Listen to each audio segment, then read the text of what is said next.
Parole de Dieu quotidienne.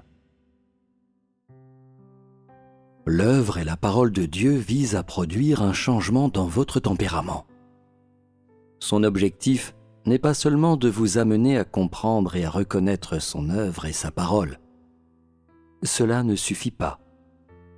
Puisque vous avez l'habileté de percevoir, vous ne devriez pas avoir de difficulté à comprendre la parole de Dieu, car la plus grande partie de la parole de Dieu est écrite en un langage humain et il s'exprime très clairement. Par exemple, vous êtes parfaitement capable d'apprendre ce que Dieu veut que vous compreniez et mettiez en pratique. Il s'agit de quelque chose qu'une personne normale, qui a la faculté de comprendre, devrait pouvoir faire. En particulier, les paroles que Dieu dit à l'étape actuelle sont singulièrement claires et transparentes, et Dieu indique de nombreuses choses qui ont échappé aux gens, ainsi que toutes sortes d'états humains.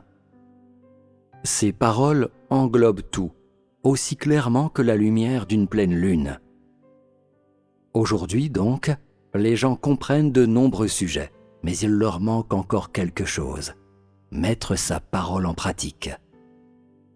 Les gens doivent faire l'expérience de tous les aspects de la vérité en détail et l'explorer et la scruter en étant plus attentifs aux détails au lieu d'attendre simplement de recevoir tout ce qui leur est accessible. Sinon, ils ne deviennent guère de plus que des parasites. Ils connaissent la parole de Dieu, mais ne la mettent pas en pratique. Ce genre de personnes n'aiment pas la vérité, et elle sera finalement éliminée. Être comme un Pierre des années 90 signifie que vous devez tous pratiquer la parole de Dieu, avoir une vraie entrée dans vos expériences, acquérir un éclairage encore plus important et encore plus grand dans votre coopération avec Dieu, ce qui apportera encore une aide supplémentaire à votre propre vie. Si vous avez lu abondamment la parole de Dieu, mais ne comprenez que le sens du texte et n'avez pas une connaissance directe de la parole de Dieu par vos expériences pratiques, alors vous ne connaîtrez pas la parole de Dieu. En ce qui te concerne, la parole de Dieu n'est pas la vie, mais seulement des lettres sans vie. Et si tu t'en tiens seulement aux lettres sans vie, alors tu ne peux pas saisir l'essence de la parole de Dieu ni comprendre sa volonté. Le sens spirituel de la parole de Dieu s'ouvrira à toi seulement lorsque tu feras l'expérience de sa parole dans tes expériences réelles.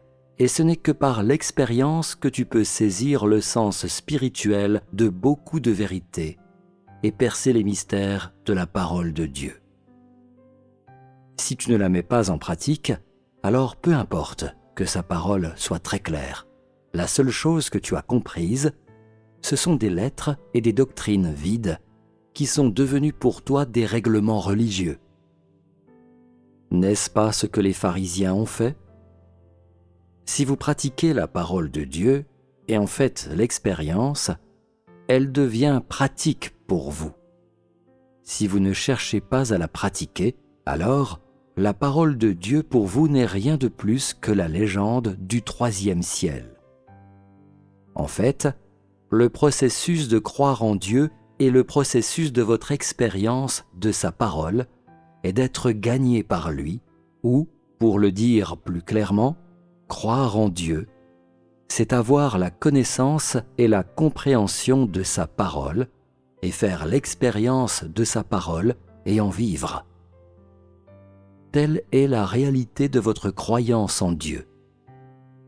Si vous croyez en Dieu et espérez en la vie éternelle, sans chercher à pratiquer la parole de Dieu comme quelque chose qui est à l'intérieur de vous, alors vous êtes insensé.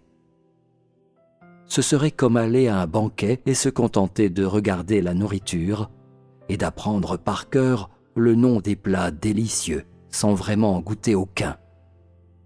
Une telle personne ne serait-elle pas insensée ?